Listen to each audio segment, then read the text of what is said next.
नमस्कार जंटू में स्वागत आपका। मैं हूं योगेंद्र। आप देख रहे हैं बड़ी खबर। और बड़ी खबर में आज हम बात करेंगे वक्फ बोर्ड के बिल की। पार्लियामेंट में पेश किया गया, वापस से इसे जेपीसी में भेज दिया गया, लेकिन बिल के दौरान काफ़ी गहमागहमी और या यूं कहूं कि आपस में उलझन जैसी स्थितियां रही।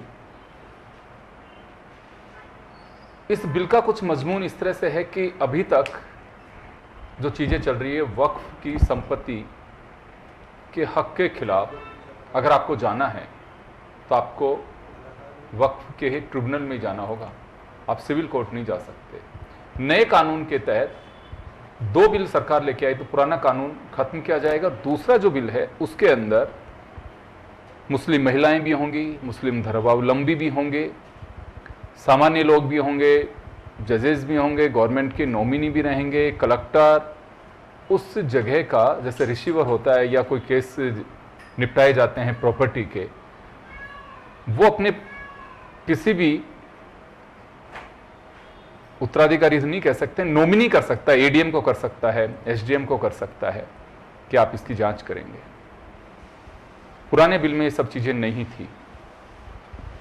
विपक्ष का यह कहना है कि महाराष्ट्र, हरियाणा और दूसरे जो चुनाव उन्हें देखते हुए तुष्टीकरण की राजनीति कर रही है बीजेपी। लेकिन दूसरी तरफ सत्ता पक्ष का साफ कहना है कि अब तक जो नहीं कर पाए, और जब कांग्रेस की गवर्नमेंट के वक्त सच्चर कमेटी की सिफारिश के बाद इस बिल को लाना अपेक्षित था, तो जो काम कांग्रेस नहीं कर पाई वो हम कर रहे हैं, और भला विपक्ष को इसे अप्रिशिएट करना चाहिए। खैर चलिए, तमाम जो चीजें हैं और क्या हुआ और क्या इसका मजमून है आप स्क्रीन पे देखेंगे। हमारे साथ इस वक्त कांग्रेस से किशोर शर्मा साहब हैं, अब्दुल लतीफ आरको साहब मुस्लिम बुद्धिजीवी हैं, और हमारे साथ हमीद खान मेवाती साहब भाजपा से हैं, भाजपा अल्पसंख्यक मोर्चा के प्रदेश अध्यक्ष में हैं राजस्थान के। मैं आरको साहब आप ही के पास आना चाहूंगा सीधा। इस बिल को लेकर के मुस्लिम समुदाय में क्या कहना है? राजनीतिक पक्ष अपना अलग हो सकता है। देखिए, हमारा ये कहना है इस सिलसिले में कि ये बिल जो है वो समाज के फायदे के लिए नहीं है, सियासी फायदे के लिए बीजेपी ला रही है। और सियासी फ़ायदा उसको नज़र आ रहा है कि अभी 2 जगह चुनाव होना है, और उस चुनाव में बीजेपी का एक मानस है, और वो ये है कि कहीं न कहीं मुसलमानों को टारगेट किया जाए तो वोट बढ़ जाते हैं। लेकिन मेरा इस मामले में ये कहना है कि बीजेपी की सोच को अब बदल लेनी चाहिए। अगर आपने मुसलमानों को टारगेट किया तो जो इस दफ़ा आप बड़ी हार से बचे हैं, ये बिल्कुल भी आप नहीं कर पाएंगे। जी, मेरा कहना ये है कि इस समय जनता ने ये बता दिया कि किसी भी हालत में वो जिस तरह इस चुनाव में ये साबित हो गया कि बीजेपी बिल्कुल किनारे बल्कि यूं कहें कि 5-4 करोड़ वोट इन्होंने जो आपस में ये जो गड़बड़ की है, जो बिल्कुल पेपरों में भी आ रही है, सब जगह आ रही है, उससे इन्होंने कुछ सीटें जीत ली है। नहीं, गड़बड़ कैसे की? आपने बीच में नई बात बता दी है, क्योंकि गड़बड़ तो नए वोटर बना लिए, एक बात। दूसरी बात कि जितना वोट डले हैं उनसे ज़्यादा वोट उनसे निकले हैं, तो ये अपने आप में बहुत बड़ी बात है। 543 सीट में 538 सीटों पर जो मशीनों में से खोला गया, उसमें मतलब अधिक वोट निकले हैं जितना रिकॉर्ड बताया जा रहा है। इससे बड़ा और क्या सबूत चाहिए? तो अब बीजेपी को समझ लेना चाहिए कि जनता आपकी पॉलिसियों से नाराज हो गई। सर, ये रिपोर्ट कहां से देखी आपने कि 538 सीटों पर जो काउंटिंग और उसमें अंतर आया है? सुप्रीम कोर्ट के वकील हैं प्राचा जी, उन्होंने ये तमाम फिगर दिए हैं, वो नकलें निकाल रहे हैं, सुप्रीम कोर्ट में जाने की तैयारी कर रहे हैं इस बात को लेकर के। वो कहते हैं कि सुप्रीम कोर्ट बगैर सबूत के हमें, जहाँ हम कितने भी ईमानदारी से जाएं, लेकिन सुप्रीम कोर्ट के पास सबूत चाहिए। इसलिए हमने पहले पाबंद किया, कि आप 4 दिन में रिकॉर्ड खत्म नहीं करेंगे, कम से कम 45 दिन रिकॉर्ड रखेंगे हिफाजत से, ताकि हम नकलें ले लें।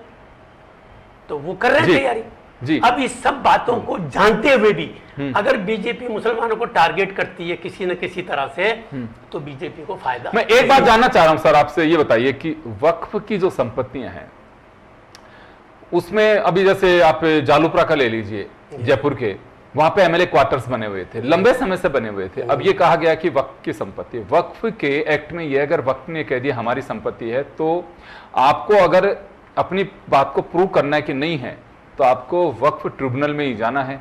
आपके पास में सिविल कोर्ट या दूसरे कोर्ट का कोई रास्ता नहीं है। क्या आपको लगता है कि अगर किसी के साथ में कोई अन्याय भी हो सकता है? क्योंकि देखिए कानून हो चाहे कोई भी ट्रिब्यूनल, उसमें फैसले होते हैं, न्याय नहीं होता है। आदमी का मन जब तक करता है वो कहीं भी अपील कर सकता है। तो ऐसे में क्यों लग रहा है आपको कि ये कानून जो है वो सिर्फ मुसलमानों को टारगेट किया जा रहा है? अब मैं आपको इस पर थोड़ा क्लियर कर दूं। देखिए, ये नवाब कल्लन की ज़मीन कहलाती है और नवाब साहब ने अपनी मौजूदगी में इसको वफ़ कर दिया था, और उस वफ़ के बाद उनके कोई औलाद नहीं थी। जब औलाद नहीं थी तो कुछ लोग ज़बरदस्ती उनके रिश्तेदार बनकर उन्होंने वफ़ के ख़िलाफ़ केस किया कि नहीं साहब ये तो हमारी है, हमें मिलनी चाहिए।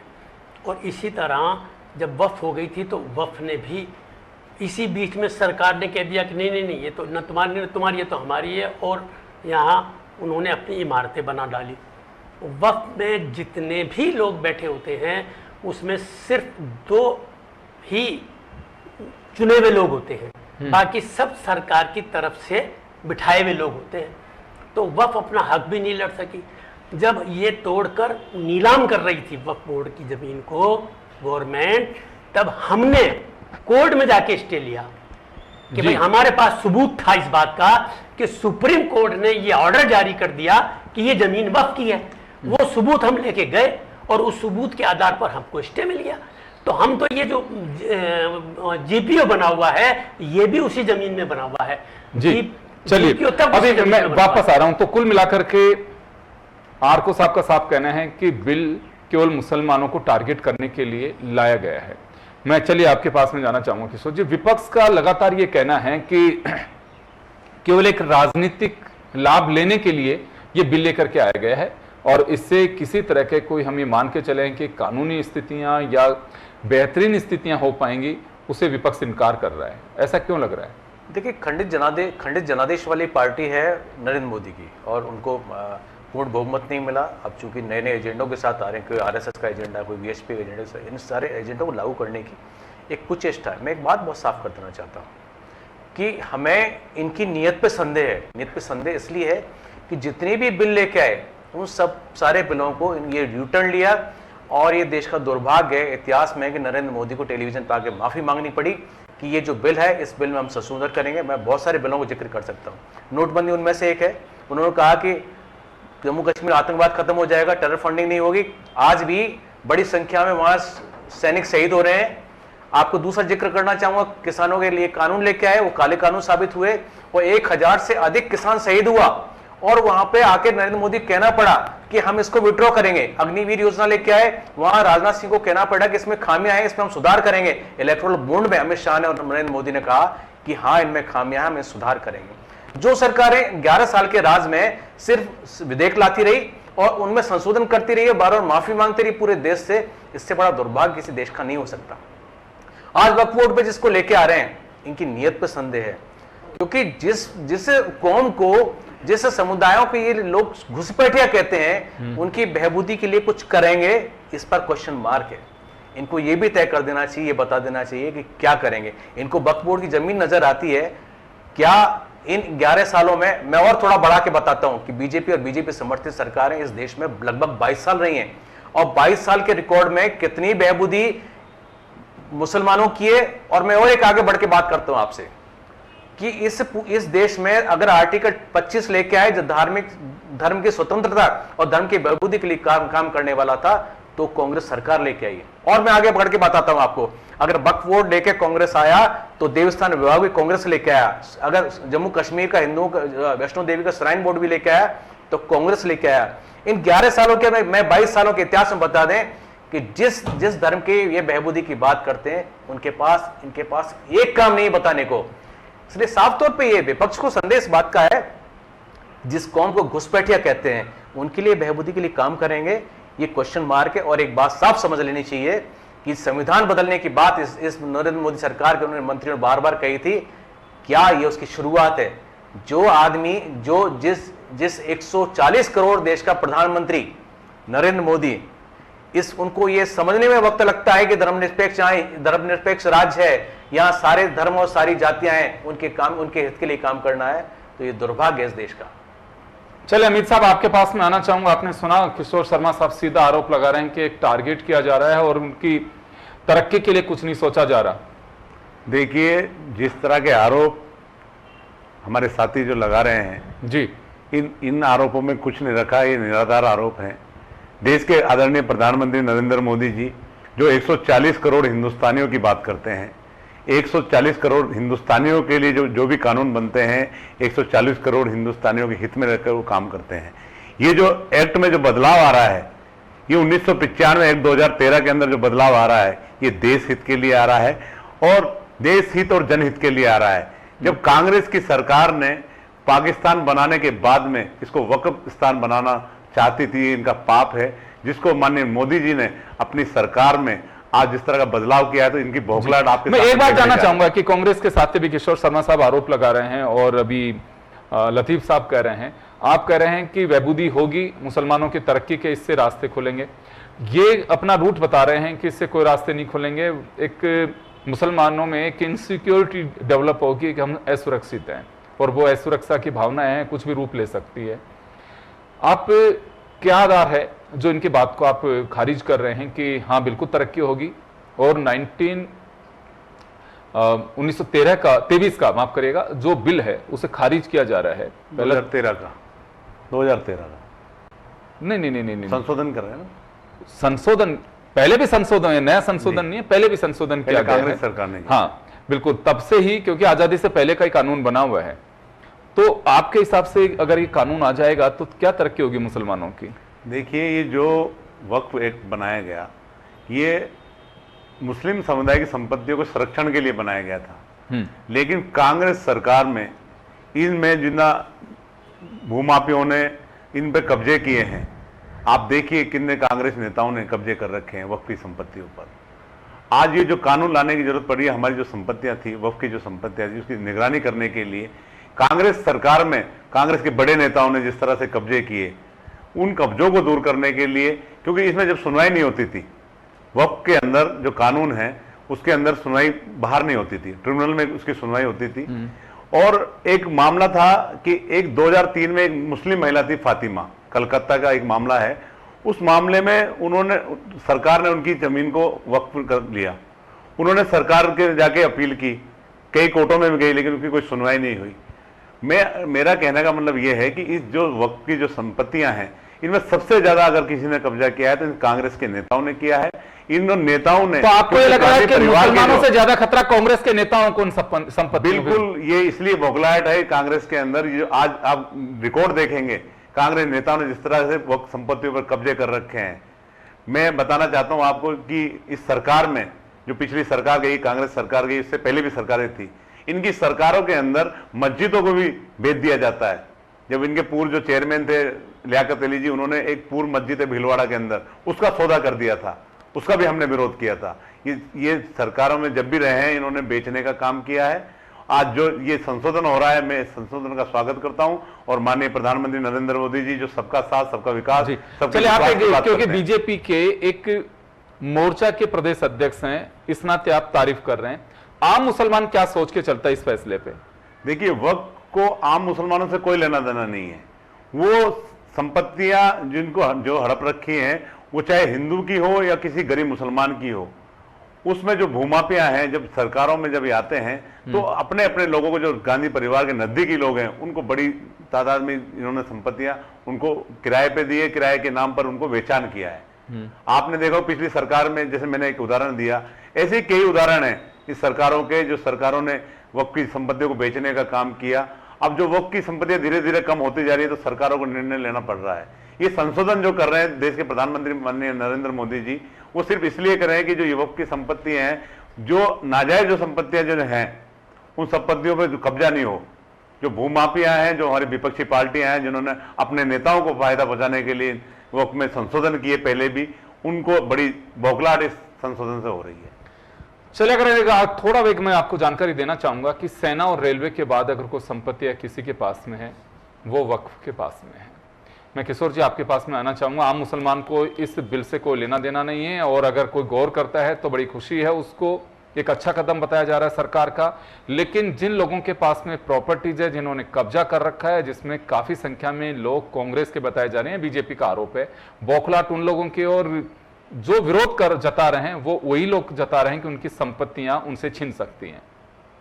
देखिए, ये साफ समझ लेना चाहिए कि जब भी किसी को इस तरह के फैसले होते हैं जो समाज और समुदाय से जुड़े होते हैं, तो हर व्यक्ति पर इसका असर होता है। वक्फ बोर्ड सिर्फ जमीनों का किस्सा नहीं है कि सिर्फ यहीं तक सीमित हो। उस जमीन पे वहां पर अगर दवा खाना बनना है, वह विद्यालय बनने हैं, तो वक्फ बोर्ड की जमीन की सिफारिश वक्फ बोर्ड की जमीनों बनते हैं।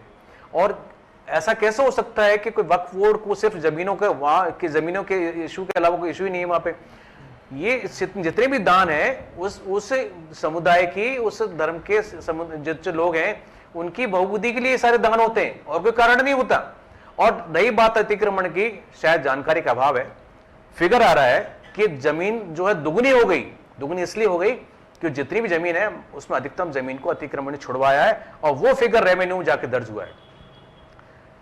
हर धर्म के लोगों को अपने धर्म से जुड़े फैसले होते हैं, उसमें उनका जुड़ाव होता है। ऐसा नहीं होता कि मुसलमानों को अधिकार नहीं होता। हर मुसलमान और हिंदू का बच्चा स्कूल जाता है, मदरसे जाता है, हॉस्पिटल जाता है, मंदिर जाता है, मस्जिद जाता है, और ये सारे काम जो देवस्थान और वक्फ बोर्ड से जुड़े जो संस्थान होती हैं, ये सारे काम उनके कार्यप्रणाली से जुड़े हुए होते हैं। जी लतीफ साहब, आपके पास में आना चाहूंगा। अभी हमीद साहब कह रहे हैं आप ही की कौम से ताल्लुक रखते हैं, भाजपा के नेता हैं, उनका साफ कहना है कि आम मुस्लिम को कोई तकलीफ नहीं है। तकलीफ उन लोगों को है जिनकी ये कहूं कि चूल्हे हिल रही हैं और जिनकी प्रॉपर्टियां हाथ से निकलती दिखाई दे रही हैं। मैं हमीद साहब से पूछना चाहता हूँ, कोई लिस्ट है आपके पास कि फलां कांग्रेस लीडर ने, फलां कांग्रेसी ने फलां जगह की ज़मीन खरीद ली, जैसा ये कह रहे हैं कि बेच दी? कभी भी कोई खरीद नहीं सकता, कोई बेच नहीं सकता। वक्फ एक्ट के मुताबिक ये ज़मीन अगर किसी ने गलत तरीके से खरीद ली, गलत तरीके से किसी ने बेच दी, तो वो बेची हुई नहीं मानी जाएगी। एक्ट कहता है चाहे 10 बरस, 20 बरस, 25 बरस, 50 बरस पहले भी कोई गलत हुआ है तो वो आज छुड़वाई जा सकती है। ये नियम है। तो इसलिए इनको या तो जानकारी नहीं है, और अगर ऐसी बात है तो लाइए लिस्ट बताइए किन किन लोगों ने कब्जा किया है। हमारे नज़र में ऐसा कुछ नहीं है। ये चूँकि बीजेपी से ताल्लुक़ रखते हैं, और बीजेपी से ताल्लुक़ रखते हैं तो इन्हें तो मजबूरी है इनकी, ये मजबूरी में वही एक बात जरूर जानना चाहूंगा लतीफ साहब आपसे कि क्या ट्रिब्यूनल के अलावा ये फैसिलिटी होनी चाहिए, जैसे इन्होंने फातिमा बेगम का जिक्र किया, वेस्ट बंगाल सरकार बनाम वक्फ बोर्ड बनाम फातिमा बेगम, उस केस का जो जिक्र कर रहे हैं, उसके बाद क्या ये दरवाजे खुले होने चाहिए कि सिविल कोर्ट्स में भी जा सकते हैं? गलत कर रहे हैं। मैं आपको बता रहा हूँ, ट्रिब्यूनल में अगर कोई फैसला हो जाता है, वो मेरे खिलाफ हो गया मान लीजिए, तो मुझे ये हक है कि मैं हाई कोर्ट जा सकता हूँ, सेशन कोर्ट जा सकता हूँ, सुप्रीम कोर्ट जा सकता हूँ। मुझे ये हक है। इन्हें मालूम ही नहीं है इस बात का कि ऐसा नियम है। अरे सुप्रीम कोर्ट से लाए ना, हम जयपुर का निजार दे रहे हैं आपको कि जयपुर में जो कई हजार करोड़ की प्रॉपर्टी है, ये सुप्रीम कोर्ट ने दिया है हमें फैसला कि नहीं, नवाब साहब की ये जमीन है और नवाब साहब ने वक्फ की है, लिहाजा ये वक्फ की जमीन है, तभी तो स्टे हो गया। तो ये इनको मालूम ही नहीं है इस बारे में कि ट्रिब्यूनल का फैसला आखिरी फैसला होता है। ऐसा नहीं है। ट्रिब्यूनल के खिलाफ अब गई ना गवर्नमेंट, हमने ट्रिब्यूनल से स्टे ले लिया, अब गई है गवर्नमेंट, अब गवर्नमेंट गई है, गवर्नमेंट का जवाब आ जाएगा। सुप्रीम कोर्ट से बड़ा तो कोई कोर्ट होता नहीं है, तो सुप्रीम कोर्ट का पहले ही हमारे हक में फैसला है। तो इसलिए ये आधी अधूरी जानकारी। चलिए, लेकिन ये जो बिल हम पब्लिक डोमेन में देख गुमराह कर रहे हैं, पब्लिक डोमेन में जो चीजें हम देख रहे हैं, इसमें बिल में दो चीजें लेकर के संशोधन, ये कंप्लीट बिल नहीं है। एक तो 1923 का जो एक्ट बना हुआ है जिसमें ट्रिब्यूनल का हवाला है, एक तो वो उसको खारिज किया जाएगा। दूसरा, इसमें मुस्लिम महिलाएं भी होंगी, धर्मावलंबी भी होंगे, जुडिशरी के लोग भी होंगे, एक दायरा इसका बढ़ाया जा रहा है। इसके बारे में मेरा ये कहना है कि ऑलरेडी 2 महिलाएं जो है ऑलरेडी बोर्ड की मेंबर हैं, हर जगह 2 महिलाएं। ये गवर्नमेंट के जो एक्ट बना रखा है और गवर्नमेंट ने जो किया है उसके मुताबिक ही 2 महिलाएं बोर्ड के अंदर ऑलरेडी मेंबर हैं। तो ये भी भ्रम पैदा कर रहे हैं कि साहब मुस्लिम महिलाओं को इसमें जोड़ा जाए, ऑलरेडी जुड़ी हुई हैं। इसके अलावा जो बोर्ड बनता है उसमें 2 मुतवल्ली चुने जाते हैं। मुतवल्ली जो होते हैं वो दरगाहों की उनकी जो देखभाल करने वाले हैं वो मुतवल्ली होते हैं, तो चुनाव में सिर्फ 2 के होते हैं। तीसरा जो है जो अपने कोर्ट में जो कोर्ट की वो जो होती है उसका चेयरमैन जो रहा हो वो मेंबर होता है, बार काउंसिल का चैम्बर मेंबर होता है। तो 3 तो ये हो गए। बिल्कुल, बाकी आप ये बताएं आम मुस्लिम जो है उनका क्या कहना है इस पर? मैं बहुत शॉर्ट में चाहूंगा, समय शॉर्ट में आपको पूरी बात बता दूं। बाकी 3 के अलावा जितने भी होते हैं वो सब गवर्नमेंट की तरफ से नॉमिनेट एक तरीके से खामोश बोलते तो हैं इलेक्शन हुआ है। अब इलेक्शन एमएलए का होता है, एक ही खड़ा होता है तो आ जाता है। एमपी का इलेक्शन है, एक ही खड़ा होता है आ जाता है, दूसरा तो कोई 2 खड़े होते ही होते हैं। तो इसलिए अब इन्होंने गली निकाली है कि भाई हिंदू इसमें शामिल हो सकते हैं, तो हिंदू आएंगे, नेचुरल है। वो कैसे आ सकते हैं? क्या मुसलमानों को भी देवी स्थान में डालेंगे? ये सब बेवकूफ बनाने की बात है, जनता को धोखे डालने की बात है। जनता जानती नहीं है कि पुराने एक्ट में क्या क्या चीजें हैं और नए एक्ट के अंदर पुराने एक्ट की वो बातें बताते हैं जो है ही नहीं उसके अंदर। जी चलिए, किशोर जी बीच में कुछ कहना चाह रहे हैं आप, क्योंकि मैं हमीद साहब से जवाब लूंगा फिर। मैं ये कहना चाह रहा हूँ कि 22 साल लगभग 22 साल हो गए बीजेपी समर्थित सरकारों को। किसी भी अल्पसंख्यकों के लिए कोई बहबूदी की योजना इन सरकारों के पास नहीं रही। नरेंद्र मोदी खुद 10 साल से हैं, लाल किले की प्राचीर से कहा था कि पसमानदा मुसलमानों के साथ अन्याय हुआ है। 5 साल बीत गया, कहीं कोई कल्याण नजर नहीं आता। मैं जानना चाहता है इस देश, आपके चैनल के माध्यम से इस देश जानना चाहता है कि ये बता दें, आप वक्फ से जमीन वापस लेना चाहते हैं तो किसके लिए सुरक्षित करना चाहते हैं? अडानी अंबानी के लिए जो सरकारें चला रहे हैं? ये भी तय कर दीजिए आप, क्योंकि कोई मंशा नहीं है आपके पास, कोई नीति नहीं किसी समुदाय के लिए। जिस धर्म की आप बात करते हैं, इन 10 सालों में आपके पास एक भी ऐसा कोई काम नहीं है जो आप कह सकें कि आपने हिंदू समाज की सुरक्षा के लिए कोई काम किया है। इसका जवाब ये देश चाहता है। चलिए हमीद साहब, मैं आखिर आपसे जानना चाहूंगा, अभी लतीफ साहब ने कहा कि आपके पास कोई लिस्ट है कि कांग्रेस के लोगों का या गैर भाजपाई जो उनका कब्जा किया हुआ है या मुस्लिम नेता हैं उनके कोई कब्जे हों, कोई लिस्ट। दूसरा, किशोर जी का कहना है कि संपत्तियों को फ्री किसके लिए कराना चाहते हैं? देखिए, आरको साहब ने जो कहा, इनको शायद जानकारी नहीं है कि कांग्रेस सरकार के अंदर एक भरतपुर के अंदर जामा मस्जिद में एक दुकान थी, उसको किराए पर देकर उसका यूआईटी का पट्टा बनवाया। हमने उसका विरोध भी किया। और झुंझुनू में कमरुद्दीन शाह की दरगाह है, वहां पे इन्हीं के पार्टी के लोगों ने, मतलब विपक्षी जो हमारी पार्टी है, इनके लोगों ने आज भी कब्जे वहां पे जारी हैं। उसकी भी हमने कलेक्टर साहब को और यहाँ के जो चेयरमैन साहब हैं उनको भी शिकायत की, लेकिन कई बीघा जमीनों पर वहां पे कब्जे हो रहे हैं। आपको शायद जानकारी नहीं, आप जयपुर में रहते हैं, आप पूरे प्रदेश की जानकारी रखते नहीं है, इसलिए आप इस तरह की बातें कर रहे हैं। और हमने उनका विरोध भी किया और उनके प्रदर्शन भी हमने किए जब हम विपक्ष में थे। और ये सारे मेरे पास पॉइंट्स हैं और सारी जो इनके नेताओं ने कब्जे कर रखे हैं, और आपको लिस्ट भी हम अवेलेबल करा देंगे। जी, एक बात कहिए कि कोई ये बताया जा सकता है कि संपत्तियां किसके लिए खाली कराई जा रही हैं, और क्या ये गारंटी दी जाएगी कि केवल ये कौम की हिफाजत के लिए और कौम के तरक्की के लिए ही इन संपत्तियों को काम में लिया जाएगा? एक बड़ा सवाल सामने आ रहा है। देखिए, माननीय प्रधानमंत्री जी 140 करोड़ हिंदुस्तानियों की बात करते हैं, किसी समुदाय विशेष की बात नहीं करते हैं जी। वो जो सबका साथ, सबका विकास, सबके विश्वास की बात करते हैं।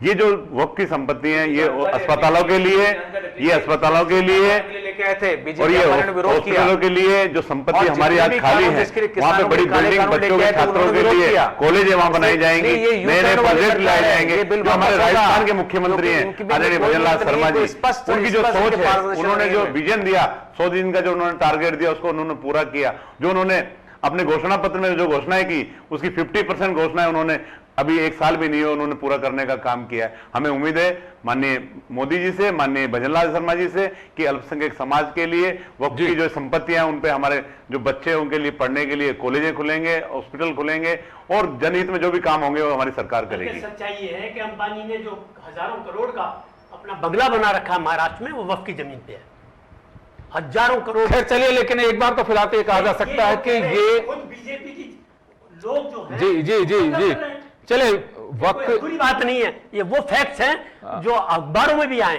वक्फ बोर्ड का जो बिल है फिलहाल तो ये कहा जा सकता है कि इसे जेपीसी के पास में भेज दिया गया है, जिसका गठन लोकसभा स्पीकर तय करेंगे और उसमें सभी दलों के कैंडिडेट्स होंगे। उस जेपीसी के बाद में इस कमेटी की जो रिपोर्ट आएगी उसके बाद में कुछ इस बिल पर फैसला पाएगा। फिलहाल तो लेकिन हाँ जरूर है कि जेपीसी के पास में बेशक इसे भेज दिया गया हो, लेकिन चर्चाओं का बाजार जरूर देश में गर्म हो गया है और अपने अपने अंदाज से अपने अपने नजरिए से तमाम चीजें देखी जा रही हैं। आप सभी का बहुत बहुत शुक्रिया। बड़ी खबर में इतना ही, दीजिए इजाजत, नमस्कार।